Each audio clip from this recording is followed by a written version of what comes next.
Jadi Rasul itu selalu benar.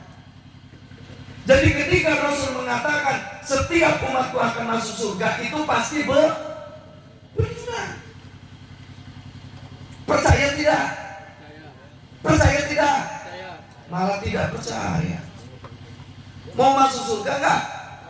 Mau. Tapi enggak percaya, gimana? Sekali lagi, yang namanya Rasul itu pasti benar.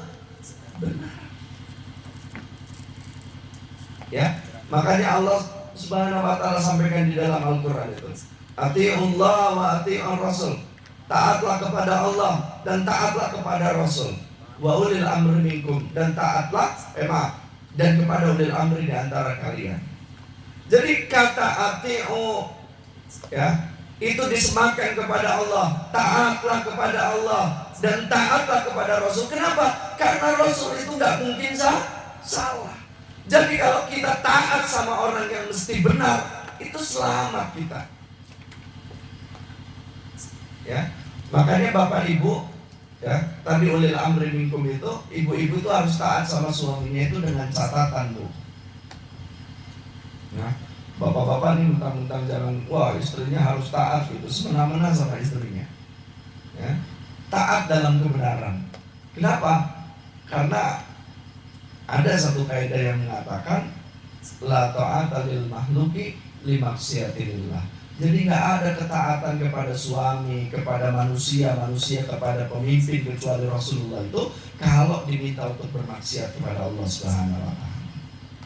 Misalkan suaminya melarang istrinya ngaji, nggak boleh, melarang istrinya menutup aurat, nggak boleh itu yang kayak gini ditaati.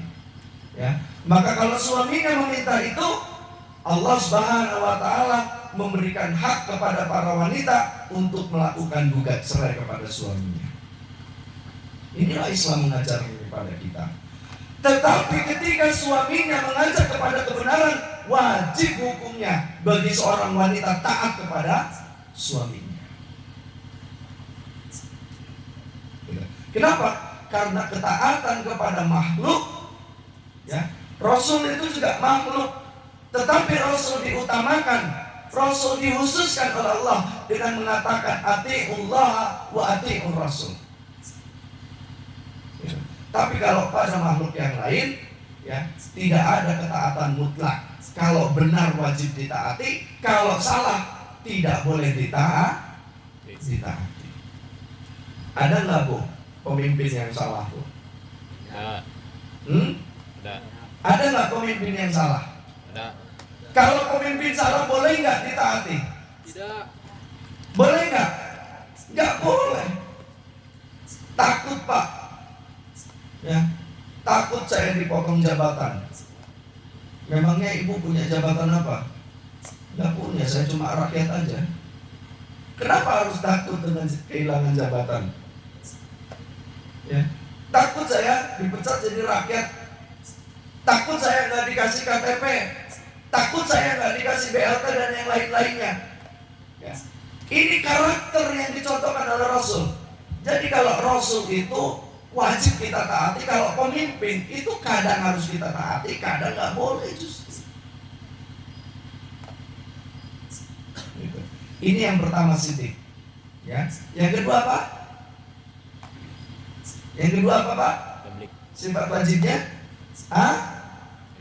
Amanah. Ya, amanah itu artinya apa?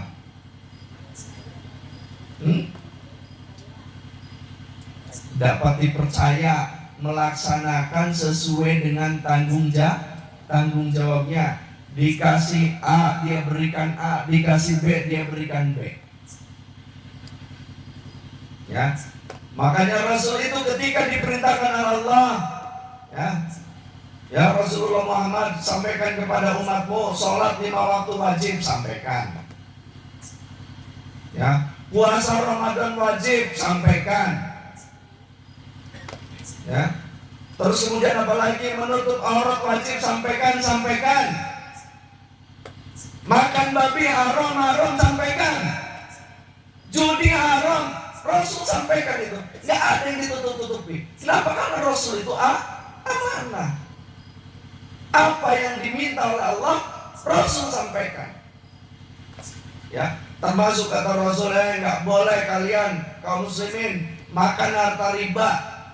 Rasul sampaikan itu. Ya, jadi itu saya sering sampaikan itu. Ya, kepada ustadz-ustadz kiai-kiai, Pak Kiai, Pak Ustadz, kita ini ya, itu wajib untuk menyampaikan apa yang disampaikan oleh Allah dan Rasulnya. Termasuk dalam hal ini menyampaikan riba itu haram hukumnya. Ya, mohon maaf Pak, saya itu sering mendikan begini. Kalau kita para ustadz, para kiai nggak mau menyampaikan tentang riba, jangan sampai yang menyampaikan tentang riba itu adalah pegawai bank, Pak. Karena kalau yang menyampaikan pegawai bank emok, ya, maka bubar semuanya. Rakyat akhirnya tertipu. Padahal Pak, saya ini banyak bimbing pengusaha-pengusaha untuk lepas riba, Pak. Ya, yang namanya hutang saya tanya. Tadi malam saya di salon itu saya tanya. Ada seseorang ini pengusaha. Dia hutang pertama berapa? 5 juta, Pak. Hutang pertama 5 juta. Saya bilang, yang namanya hutang itu karakternya nambah. Nggak ada yang turun. Ya, ketika saya tanya berapa pertama kali hutang, 5 juta. Terakhir berapa hutangnya? 1,9 M. Ya, lunas, alhamdulillah Pak, 9 bulan. 1,9 miliar lunas hutangnya. Tadi malam ada lagi, saya tanya, Pak, berapa pertama kali hutang? Dia bilang 5 juta. Sama 5 juta. Terakhir berapa? 320 juta. Gimana sekarang? Saya kemarin habis-habisan ya, jual aset-aset termasuk mobil dan yang lainnya.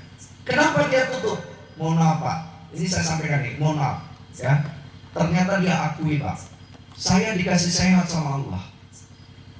Saya bisa bayar itu hutang-hutang, saya bisa bayar ya, bunganya bisa saya bayar, itu cicilan 11 juta per bulan saya bayar. Tapi ternyata Allah berikan ujian kepada keluarga saya. Salah satu anggota keluarganya sakit tahunan, uangnya habis buat berobat.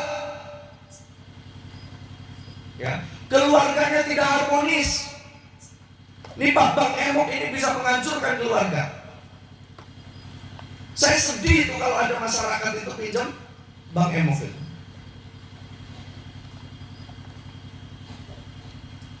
Ini tanggung jawab kita untuk menyampaikan. Ya, amanah. Gak boleh ditutup-tutupi. Ya, ada yang hutang pertama. Berapa pertama kali hutang? 20 juta. Terakhir berapa? 70 juta. Saya tanya kenapa harus berhutang? Pak, saya itu bikin usaha. Waktu awal bikin usaha saya nggak kepikiran hutang, Pak. Tapi ternyata, ya, setelah mulai usaha diketek dengan dikelutik-kelutik, suruh pinjam dengan pemikiran ingin membesarkan usahanya. 5 tahun bukan besar usahanya, malahan hancur. Mohon maaf Pak, saya sampaikan, ujung dari pelaku riba itu hancur di akhir. Dan bagi Allah tidak ada itu yang namanya riba itu, hadnya itu tidak ada. Kalau pencuri hadnya potong tangan, riba nggak ada Pak. Tapi Allah berikan ujian yang sangat luar biasa di dalam kehidupannya. Sempit luar biasa. Jadi orang punya hutang itu mohon maaf, kalau malam nggak bisa tidur, kalau siang malu. Ada orang ketuk pintu, ketuk dulu. Usahanya, bilang ya, bapak nggak ada. Siap. Tok. Dibuka sama anaknya. Mau ketemu bapak? Iya, kata bapak suruh bilang nggak ada. Oh, dasar anak diajarin nggak bener. Ya saya lagi hutang nggak apa-apa. Bilang gitu kan? Kalau siang itu malu, Pak. Kita harus menghindarkan diri ini. Ya, makanya kita harus berani. Rasul aja berani menyampaikan ini. Kenapa? Karena Rasul itu amanah.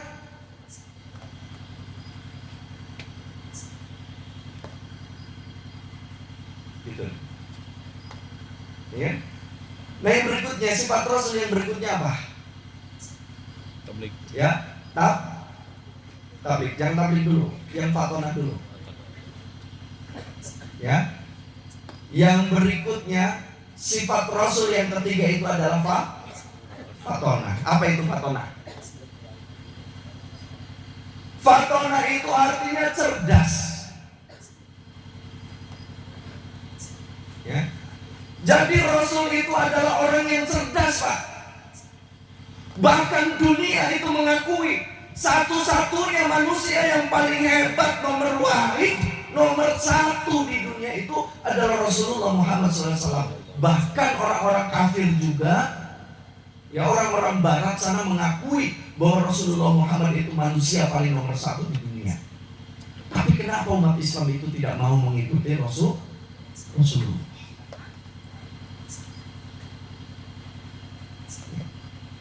Ini, ya, kenapa?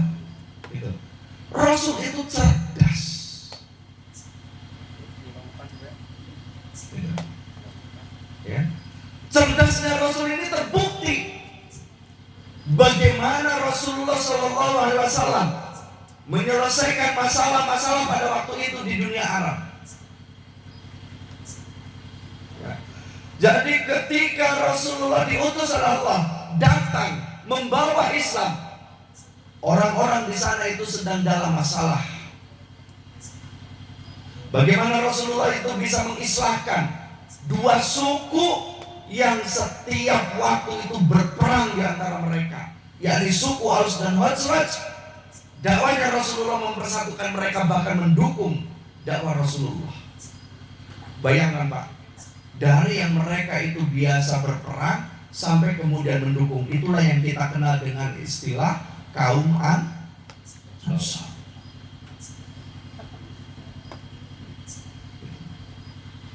Pada waktu itu di Arab itu biasa, Pak.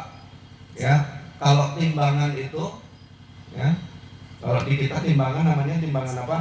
Entok. Entok. Timbangan entok dukung apa? Terus juga entok. Benernya. Kenapa disebut timbangan entok? Karena siga entok. Kalau menurut bahasa Indonesia timbangan apa itu?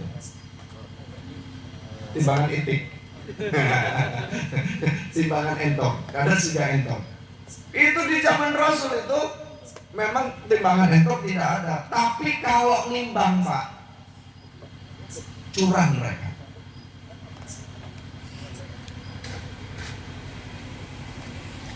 Ya, curang mereka. Di kita ada yang curang timbangan, Pak? Ada. Pak, salah rek. Pak, ayah, Bu, ayah, Bu, curang di timbangan. Bisa jadi bobotnya hangat, tapi isinya yang tengah busuk. Itu juga bagian itu kecurangan timbangan itu. Menipu itu. Ya. Maka di dalam Islam itu yang namanya jual beli, tipu menipu itu bisa jatuh kepada barang dan juga bisa jatuh kepada uang. Ya. Menipu barang juga menipu uang. Menipu uang bagaimana caranya, Pak? Ya, pinjam uangnya pesulap merah. Kan viral tak pesulap merahnya. Bu, coba pinjam uangnya pesulap merah itu, Pak. Ya, lalu ditarik dari lomba, Pak. Ya, itu uang palsu. Jadi kalau kita belanja pakai uang palsu, itu juga nggak boleh. Saya duitnya nusa potong sok ditilapkan di tengah. Hah? Dia masih karena mau laku ya, selip dan di tengah. Ayah begitu. Tara Kaliwat. kalimat. Kunaon? Di kita itu mindset orang bisnis itu selalu untung. Pokoknya temenan rugi. Benar gitu. Kalau aku lagi kudu untung, bahaya.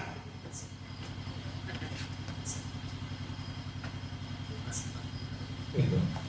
Ya, ini sifat Rasul. Cerdas Rasul itu menyelesaikan masalah-masalah di sana pada waktu itu.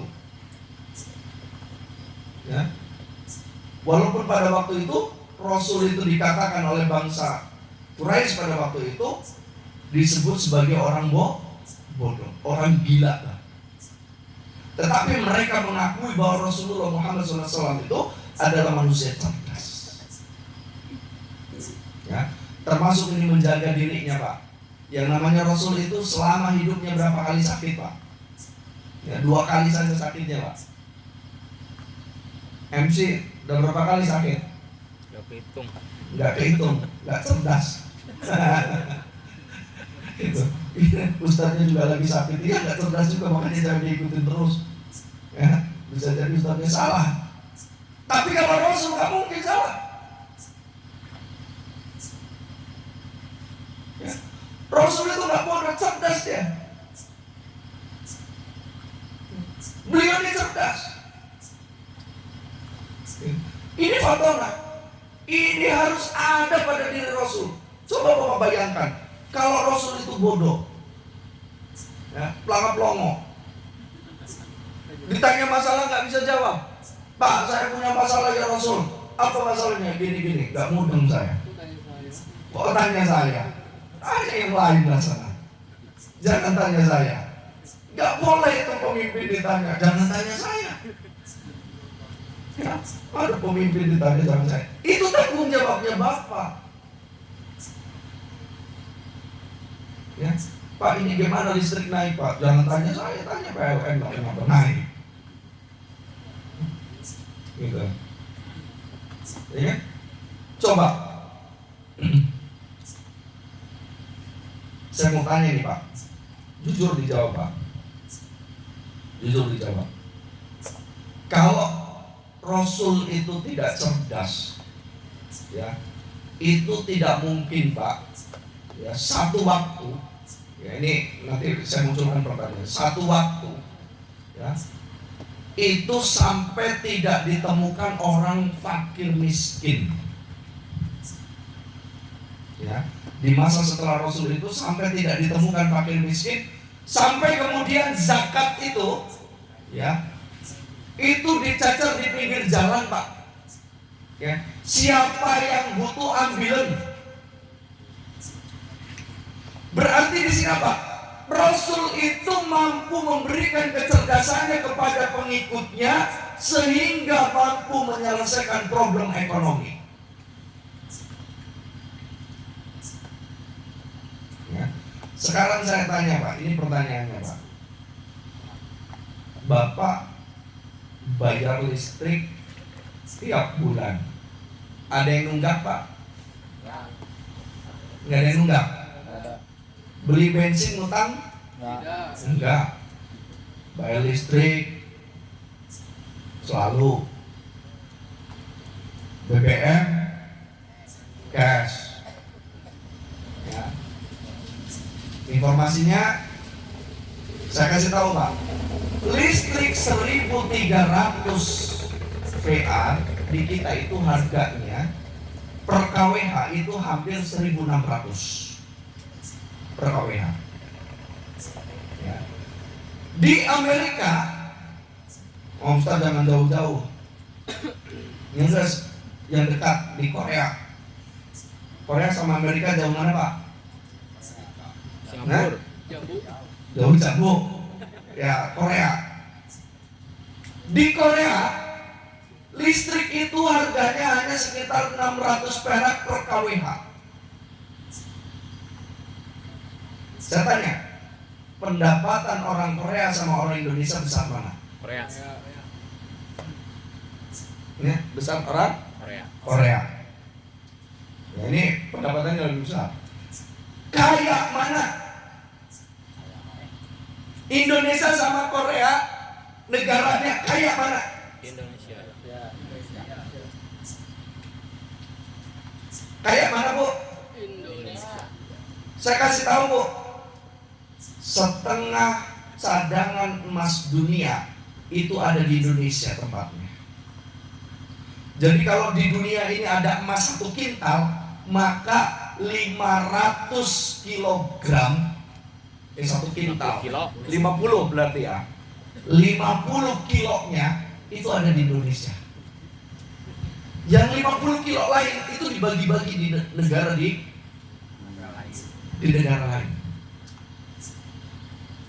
Ya, salah satunya emas terbesar di Indonesia itu ada di Papua dan di Blok Wabu. Ya. Jadi itu kalau dikuasai sama kita, Pak. Pemerintah itu ngasih bayar listrik gratis ke masyarakat itu kecil.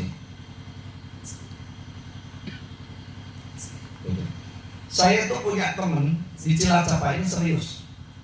Beliau itu manajer nomor 2 PLTU, pembangkit listrik tenaga uap Karangkandri. Ya, beliau cerita nih, tenaga listrik di Karangkandri itu menghasilkan setiap hari kalau diuangkan itu senilai 7 M per hari. Per hari, Pak, kalau diuangkan. Kenapa harus diuangkan? Karena listrik yang dihasilkan oleh PLTU di Karangkandri wajib dibeli PLN, Pak.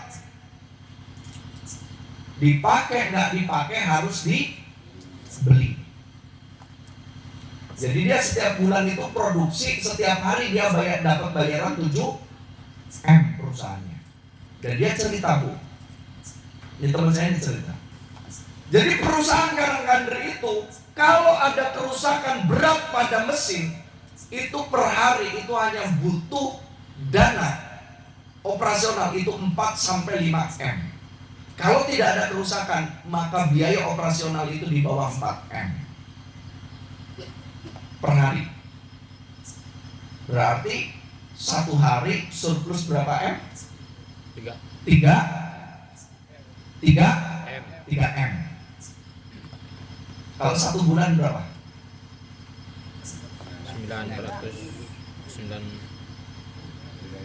3 M kali 30 90 M.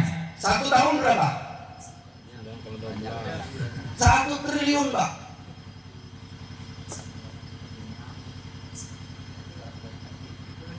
Ya. Tapi PLN kita selalu ini PLTU Karangkandri itu bukan milik PLN, Pak. Ini perusahaan swasta yang punya orang Buddha, etnisnya Cina. Ya. Yang susah listrik kita, listriknya cerdas sekarang. Kalau nggak ada duitnya minta dia. Kalau nggak dikasih duit ngambek. Udah ngomel, Pak, ngomong aja kayak anak kecil, gitu kan? Kayak anak kecil itu ngompol nangis, ibunya diem aja, nangisnya tambah keras. Makin lama makin keras, nggak diperhatikan. Ya, listriknya juga sama, bunyi terus, nggak diisi, ngambek dia, Pak. Bunyi terus. Kalau udah habis dinyalain enggak nyala, karena sudah pinter. Listriknya pinter, rakyatnya makin bodoh. Harusnya makin pinter. Gitu. Ini kita itu rata-rata sekarang masyarakat kita itu, lalu muncul pertanyaan saya nanya itu ke teman saya, itu PLTU memang listrik dari mana? Ya dari air laut. Air laut itu punya siapa? Allah. Air laut punya siapa, Pak? Indonesia. Punya kita. Apa buktinya punya kita? Panjenengan kalau ngambil air laut dilarang nggak? Ya. Dilarang nggak? Ngambil segayung boleh nggak? Boleh. Seember boleh. Setrek boleh nggak? Boleh. Orang dia ngambil banyak-banyak juga boleh. Boleh, itu artinya punya kita. Kenapa kita nggak kebagian hasilnya? Padahal itu punya kita. Nah ini Pak. Jadi kalau berbicara Islam itu mengikuti Rasul ini termasuk di dalamnya itu, kalau di dalam Islam itu yang namanya kepemilikan itu ada 3 Pak. Di bumi ini Allah buat peta nih, ya. Ada yang dinamakan dengan kepemilikan pribadi. Kepemilikan pribadi itu apa? Ya, tanah dan rumah yang ditempati, mobil, sepeda motor, ya, pohon yang ditanam di tanahnya sendiri, emas dan yang lain-lainnya. Itu namanya kepemilikan pribadi. Tapi ada juga yang dinamakan dengan kepemilikan negara. Ya, kantor-kantor pemerintah itu berarti milik negara. Dan ada juga yang terakhir itu kepemilikan bersama. Kalau di dalam bab ekonomi itu dinamakan dengan syirkatu amlak, yakni kepemilikan bareng-bareng. Contohnya apa? Air sungai. Jadi kalau di sungai ada ikannya, itu punya siapa, Pak? Bareng-bareng. Punya siapa? Bareng-bareng. Jadi siapa aja kalau mau mancing di sungai harus boleh. Ini sungai punya saya, nggak boleh. Airnya aja harus beli. Itu yang terjadi di mana, Pak? Di mana Sukabumi. Mata air dikuasai oleh 3 perusahaan besar. Aqua, Danone, terus kemudian Pokari, Pokari. Satu lagi itu minuman apa itu? Lupa saya yang ketiga ini. Itu sekarang Pak. Sekarang mohon maaf. Di daerah situ itu sekarang kekeringan. Dulu mereka bisa pelihara ikan di kolam mereka, sekarang kolamnya tidak ada air. Jangankan melihara ikan, buat mandi aja susah. Kenapa? Karena mata airnya dikuasai oleh 3 perusahaan. Dalam Islam nggak boleh. Itu kepemilikan bersama. Jadi di sini kalau ada mata air, ya buat bareng-bareng. Gak usah gelut, gak usah reak, itu punya kita gantian. Ya, ini yang ketiga. Yang keempat apa? Tabligh. Tabligh itu apa? Menyampaikan. Jadi Rasul itu kalau punya ilmu gak diem, Pak. Bisa bikin mendoan enak, Bu, kasih tetangga. Orang bisa yang resep mendoan enak. Dicobanya ini, dibisikan, ini resepnya. Bos, bilang sama suaminya, Pak, insya Allah Pak, tak masakin mendoan enak. Dapat resep dari tetangga. Giliran dibuat ternyata Asin. enak banget. Jangan nggak enak, harus enak gitu kan. Udah kasihan udah ngasih resep nggak enak gitu. Enak, ya.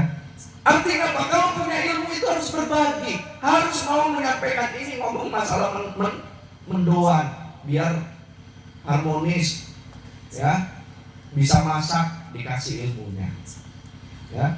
Nah, apa yang dimaksud? Rasul itu selama hidupnya itu menyampaikan Islam, Pak. Ya, Rasul selama hidupnya itu berdakwah, ya. Jadi kalau mau masuk surga, mau taat kepada Rasul, maka 4 sifat ini juga harus kita taat.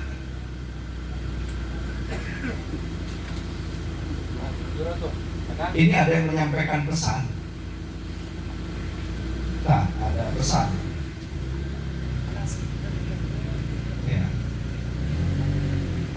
Pesan telah sampai. Drive thru. Jadi toilet 14. Lain retribusi lainnya, jangan ditarik retribusi di depan. Pak, jalan itu punya siapa Pak? Umum. Punya umum. Coba Pak Anang, ini kan lumayan Pak, rumahnya berapa meter nih? Ya, berapa meter rumahnya? 6. Di garis ada ke depan di situ, selebar 6 meter. Yang mau lewat sini bayar Pak 500 perak. Murah 500 perak. Tapi sehari berapa mobil yang lewat? Oh, mobil sama motor ratusan kan? Lumayan tuh. Tapi gak boleh. Gitu. Makanya kita Pak sekarang mau jalan juga yang dibangun jalan tol terus Pak. Kita kalau mau jalan tol harus Pak bayar. Sekarang apalagi Pak? Dikit Pak. Yang namanya jalan tol itu bayarnya pakai e-tol. E-tol itu uang disimpan di kartu. Bisa buat beli mendoan Pak di tetangga? Enggak. Bisa buat beli pecel? Enggak. Bisanya buat apa? Buat bayar tol. Pergi ke tolnya 1 tahun 1 kali. Kalau ada saldo ngendap di situ 100.000, eman-eman nggak Pak? Biar main listrik? Bisa. Bisa Ustaz. Di mana? Di Alfamart. Duit teh lupa kadinya deui. Maka Pak punten Pak, kalau sekarang bapak-bapak di setiap kirang susah uang, ya, karena uang itu sekarang banyak di kartu. Besok Pertamina itu akan mengeluarkan Pak, namanya My Pertamina. Itu harus top up. Jadi kalau mau beli bensin harus pakai kartu. Nanti kalau nggak punya saldo nggak bisa. Dan kalau sudah di kartu Pak, mau berapapun harganya panjenengan nggak akan merasa rumit, nggak akan merasa berat, tahu-taunya uangnya habis. Saya terakhir kemarin itu ke Serang itu biasanya tol itu habis 250, kemarin hampir habis 300 Pak. Padahal biasa melalui jalan tol yang sah. Oh, saya mikir berarti ada kenaikan tarif tol. Baca di media betul. Karena sekarang tol juga tuh tol mana? Cipularang yang begini-begini. Tol layang mana? Namanya jadi Padalarang. siapa namanya? Oh, yang jadi itu yang nanjak. Yang di Bekasi itu, Yang yang mau masuk Jakarta itu kan ada tol yang jatuh-jatuhan begini. tahun baru. Tol baru itu tuh. Itu sekarang punya swasta Pak. Semuanya hampir tol-tol kita itu dijual. Mohon maaf Pak, dibangun oleh negara 1,5 T. Ya. Dijualnya 600 miliar.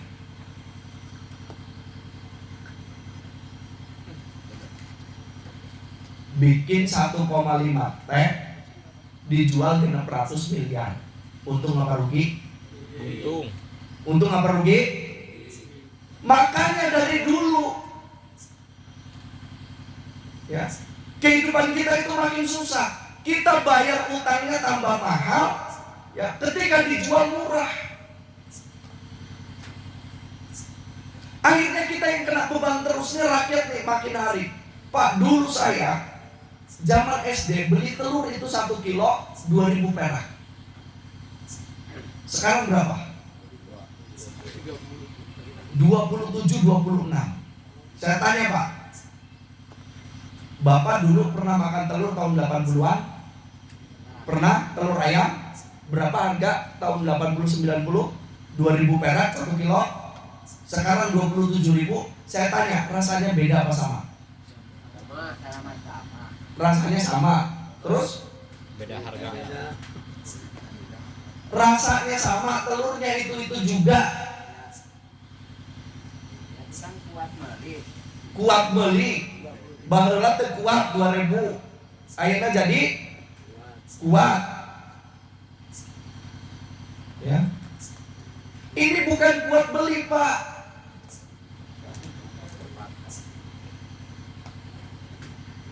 Ya. Ini bukan bukan masalah kuat beli. Ya. Ini yang dinamakan dengan tadi, nilai uang kita itu terus merosot, Pak. Ekonomi kita itu terus ambruk. Makanya butuh pemimpin cerdas seperti Rasulullah yang untuk memperbaiki kehidupan kita. Bapak Ibu rahimahullah, ya. Inilah ya yang terakhir ingin saya sampaikan. Ternyata Rasulullah SAW ya, itu juga mendidik anak. Ya. Beliau itu juga mengajarkan bagaimana cara mendidik anak bagi para orang tua. Ini wabil khusus nih. Wabil khusus yang habis punya putra, ya Bapak Anang sama habis didikan itu putranya. Ya. Jangan dianggap sepele punya anak itu. Hanya sekedar dikasih makan. Ya. Kenapa? Ingat Pak, saya sampaikan satu doa. Ya, doa ini masyhur. Rabbi firli wali walidayya warhamhuma kama rabbayani shaghira. Ya Allah, ampunilah dosa-dosa saya dan dosa kedua orang tua saya. Sayangilah mereka ya Allah sebagaimana mereka kama rabbayani shaghira, sebagaimana mereka telah mendidikku di waktu kecil. Jadi tugas orang tua itu bukan sayang sama anak itu, harus mendidik.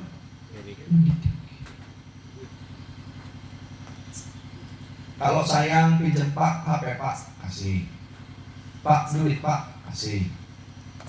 Pak ini Pak, kasih. Ini kasih. Itu namanya sayang. Kalau mendidik Pak HP, belum waktunya. Bu, sekarang berapa anak-anak yang main HP Bu? Banyak. Hampir semuanya main HP. Iya. Beli pulsa Pak? Orang tuanya beli pulsa. Anak-anak minta kuota. Minta. Anak sekecil itu saja sudah butuh kuota untuk apa? YouTube. Nonton YouTube. Mohon maaf Pak, ini saya sampaikan. Kemarin saya lihat di media. Ini cerita, ini serius. Konsorsium 303 yang sedang menjerat FS lah, ke FS-an Ferdi Sambo lah ya, 303 alias judi online. Punten Pak, ini berita beneran.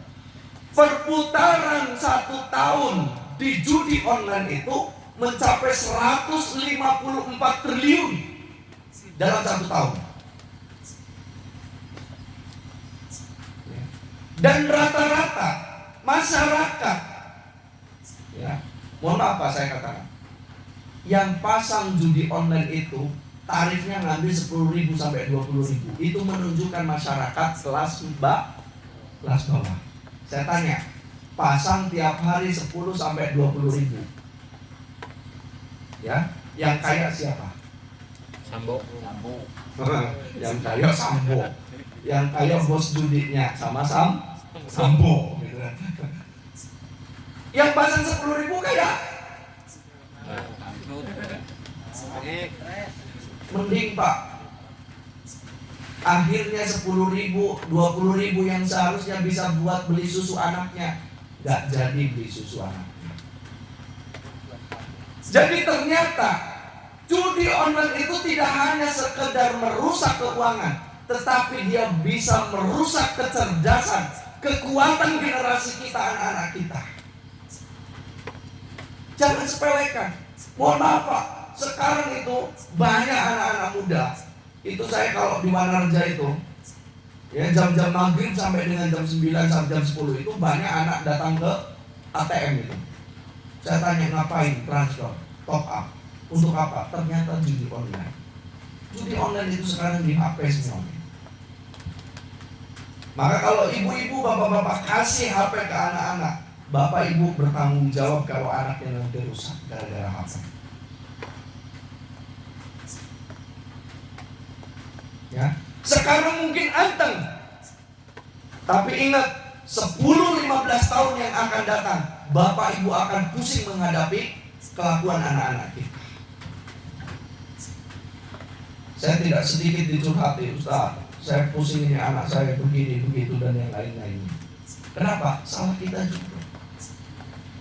Tidak mendidik anak-anak kita hanya sayang, Pak, HP, cum. Bu, kuota, cum. Yang penting anaknya anteng, ibunya main TikTok, anaknya juga ikut main slot ya. Nah, ini bahaya luar biasa. Ya. Maka dari itu Bapak Ibu rahimakumullah, mohon ini diperhatikan. Ya. Jadi saya ini kalau menyampaikan ini begini Pak, polos-polos aja. Bapak Ibu mau suka nggak apa-apa, suka alhamdulillah, nggak suka juga nggak apa-apa. Saya ada kewajiban untuk menyampaikan ini. Kenapa? Karena saya cinta, karena saya sayang dengan rakyat, karena saya cinta, karena saya sayang dengan saudara-saudara saya. Bagaimana nanti kalau rusak ke depan? Banyak orang di dunia ini yang tidak bertanggung jawab dengan kehidupan manusia. Bunuh orang gampang, ngambil uang orang gampang, seenaknya saja. Mereka tidak memikirkan kondisi masyarakat, kondisi rakyat. Banyak orang yang berpikir seperti itu. Tapi ketika saya menyampaikan ini, kadangkala ini pedes Pak. Maka kata Rasul itu benar. Ya, menyampaikan yang hak itu kadangkala apa? Pedes, gak enak. Yang dengar gak enak, yang menyampaikan juga. Coba saya ngomong begini, didengarnya enak gak? Enak. Ada yang aduh, tak pedes tak. Jadi saya katakan, yang namanya Rasul berdakwah itu, ya, itu tugasnya merubah kondisi kehidupan masyarakat menjadi lebih baik. Maka kalau diterima tidak enak, tidak apa-apa, tapi yakin harapan akan menjadi lebih baik itu terbuka. Pertanyaan terakhir, Bapak Ibu mau menjadi lebih baik atau tidak? Pengen punya generasi lebih baik dari kita, tidak? Pengen masuk surga, tidak? Taat sama Rasul, ikuti Rasulullah. Itu saja kuncinya. Jadi gak apa-apa ini kita sakit ini di dalam menjalani proses kehidupan ini. Ya. Kita bayangkan Pak hari ini, ya, 5 tahun ke depan, 5-6 tahun ke depan kondisi kehidupan kita tidak jelas. Bahkan mohon maaf Pak, ini informasi sedikit.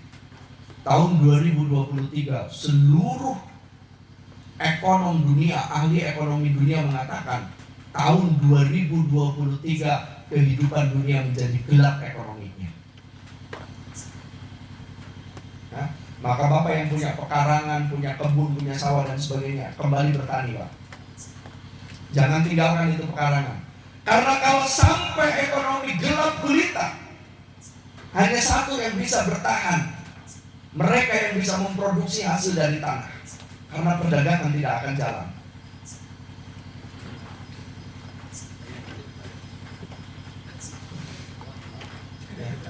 Tahun 2023, ya, kita berdoa kepada Allah Subhanahu Wa Taala semoga tidak terjadi.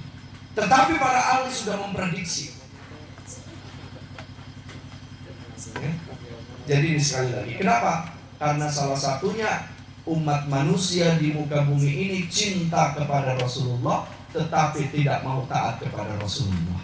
Banyak bersolawat kepada Rasulullah, tetapi tidak mau mengikuti ajarannya. Ya.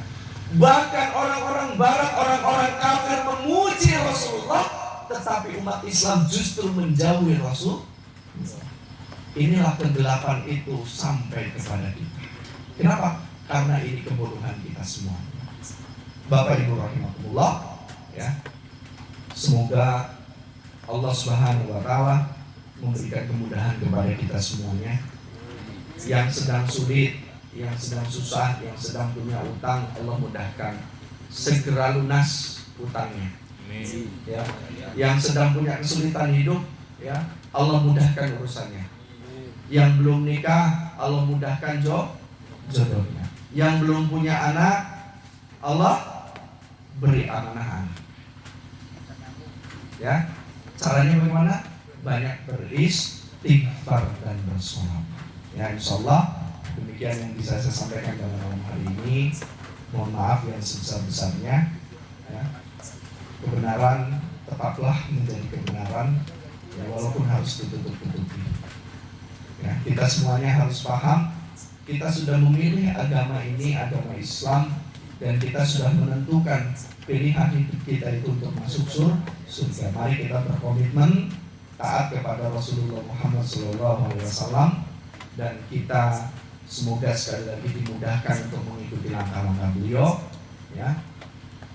Pesan terakhir, banyak-banyaklah untuk belajar Islam. Banyak-banyaklah untuk mempelajari sikap hidupnya Rasulullah untuk kita praktekkan di dalam kehidupan kita. Ya, jadi ini semoga bermanfaat, wabil khusus buat saya pribadi, buat bapak ibu semuanya yang hadir pada malam hari ini. Ya, punya anak yang soleh-soleha, keluarganya sakinah mawaddah warahmah, yang harmonis, sampai kemudian nanti bertemu nanti di surga Allah Subhanahu wa taala. Allahumma amin. Kurang lebihnya mohon maaf. Billahi taufiq wal hidayah. Wassalamualaikum warahmatullahi wabarakatuh.